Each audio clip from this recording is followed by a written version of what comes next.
Hello indie game fans, I have some beautiful titles to feast your eyes on in this video, including one which I cannot believe is free, so let's begin with Deep Nest, a game that has 0 Steam reviews, which is pretty unjust, given that this is a cool looking action roguelite in which you play as a space marine, fending off endless hordes of aliens. Scanlines, fake or not, are not my favourite look for games, so it's strange, but the descending elevator and how the aliens crawl down looks awesome, and while vampire survivors like in nature, does enough to make it their own. Here's a no-brainer pick since the good construction puzzle game in which you're building and modifying various Mars rovers titled Mars First Logistics just received Update 1, which includes new parts like springs and a ball joint, which expands the possibility space of what you can build exponentially, also incorporating Steam Workshop support, creative mode in which you are not constrained by having to unlock parts, improvements to the map, new contract jobs, cargo which are awkwardly shaped objects that you need to transport and more, making this even better.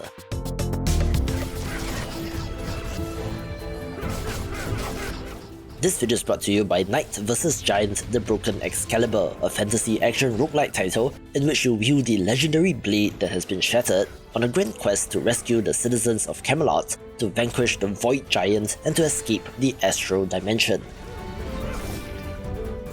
It has sleek-looking combat, in which King Arthur ventures across a variety of biomes, defeating enemies and giant bosses, and if he does fall in combat, resurrects back at the hub area with the help of Merlin to try again.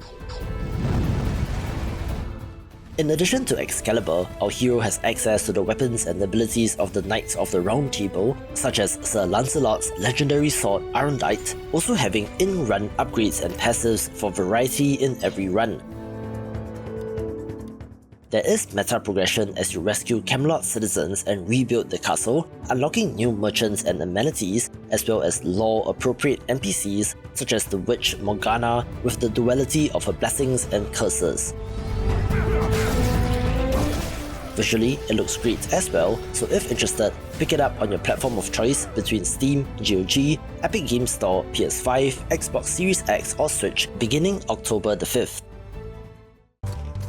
Oftentimes in indie games, things come down to luck and timing, where you need to be in the right place at the right time to catch lightning in a bottle, or conversely, when a surprise announcement might just screw up your prospects, which might, in part, be the scenario with Another Crusade here. This is a turn-based RPG with active elements, where, from the isometric perspective and visual style, does have a resemblance to Super Mario RPG. And then, lo and behold, Nintendo announces a remake which releases in November, which might have forced the hand of this developer to put out the game. It has an intriguing wooden puppet style world which looks good, combined with the classic turn-based RPG action, and you have something of interest in which our protagonist and his companions unravel the mystery of cosmic barriers that formed after a meteor shower. However, you cannot completely blame circumstances here, since there were reports of balancing issues and difficulty at launch, which the developer has since addressed, although rather inelegantly, with the introduction of easy mode in all caps,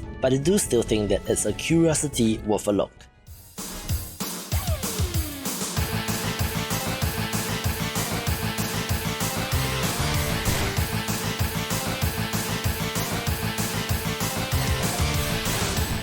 Speaking of turn-based Japanese-style RPGs, 8 Colors Star Guardians Plus looks kinda fun, with the music selection for the trailer being great, which is combined with the dance moves like idol animations of the characters.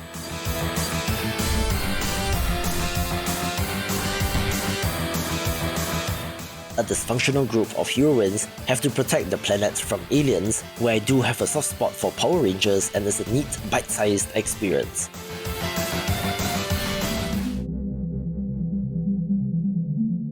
This next title is rather interesting as well, since Galaxy Pass Station self-describes as a whimsical space station colony sim in which you're building and managing a vibrant and bustling hub for all sorts of diverse alien races. Management sims like this can be fun, especially with having to balance the requirements of the different types of characters, and with 13 races, does provide variety and challenge. Each alien is like a guest in a tycoon game like Zoo Tycoon, but procedural generation of their traits means that every visitor is unique, and also has a danger component, with monsters lurking close to the station and looks like a fun entry.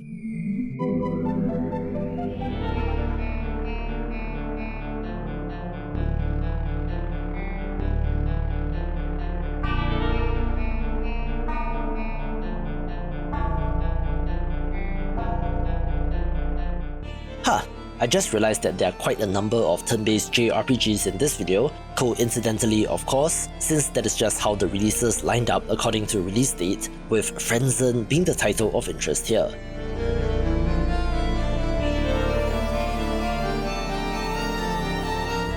It is set in a dystopian steampunk world which looks weird and intriguing, with otherworldly and disturbing character designs which creates a general sense of unease.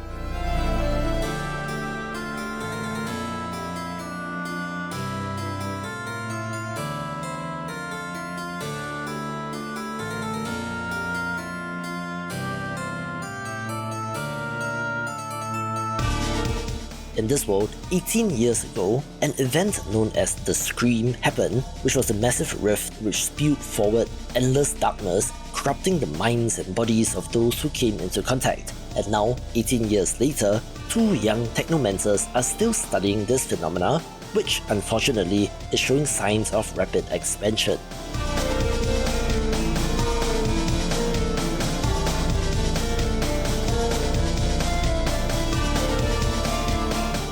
Sure, it is an RPG Maker title, but it looks good with the custom art and comes to us from developer Scumhead, who is known for out-of-left-field games like Angel's Gear, Dark Xanadon and Vomitorium, making this of interest.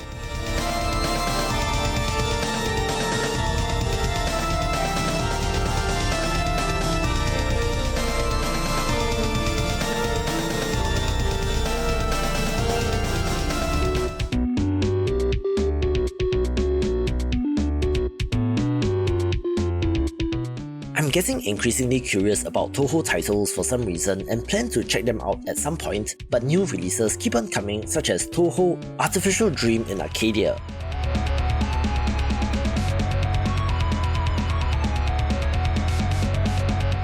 Rather than a bullet hell, visual novel, roguelite or Metroidvania, this is instead a classic dungeon crawling RPG in which you explore in first person, which then switches to turn-based combat when you encounter enemies.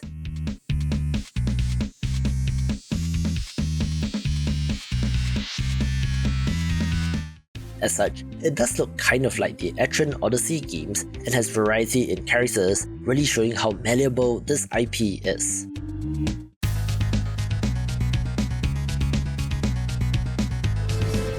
Just a quick one here, since one of the best indie games of the year continues to improve, with the cosmic horror fishing game Dredge getting update number 3. The main addition to this is that of boat appearance customization, which is relatively minor, with the addition of mutant crab aberrations as well as various tweaks and changes, with the developer working on the first major DLC for the game, titled The Iron Rig, which should release next year, but are also working on new content for 2023. This year has seen the surprising resurgence of open-world sailing titles between Sailing Era and this game named Sagres, one that comes to us from, I believe, a Korean developer, which I did mention in my video covering the Busan Indie Connect last year, and then it released on Steam without English translation, but that has since been sorted out. It's a vibrant pixel art title set in the Age of Discovery, in which you play as a burgeoning explorer setting off on a grand adventure to explore the world and to help his friend find her missing father.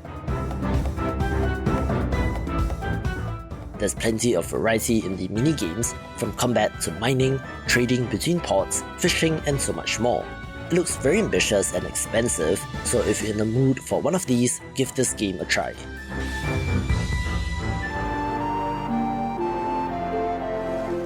The game that I was referring to at the start of this video is this tile-based, turn-based RPG with a throwback look, with it, most interestingly, coming to us from one of the co-creators of the Fable franchise, where he made Moon Ring and just decided to release it for free on Steam. It is set in a world of endless darkness named Caldera, in which there are 5 moons which brought light to the world along with strange gods. You play as a dreamless, free to question the state of the world, and it's a tribute to the classic Ultima games which this developer loved growing up. So it's a revisiting of this concept and paying it forward, so to speak, for another generation, where you can find more gorgeous pixel art games in this video.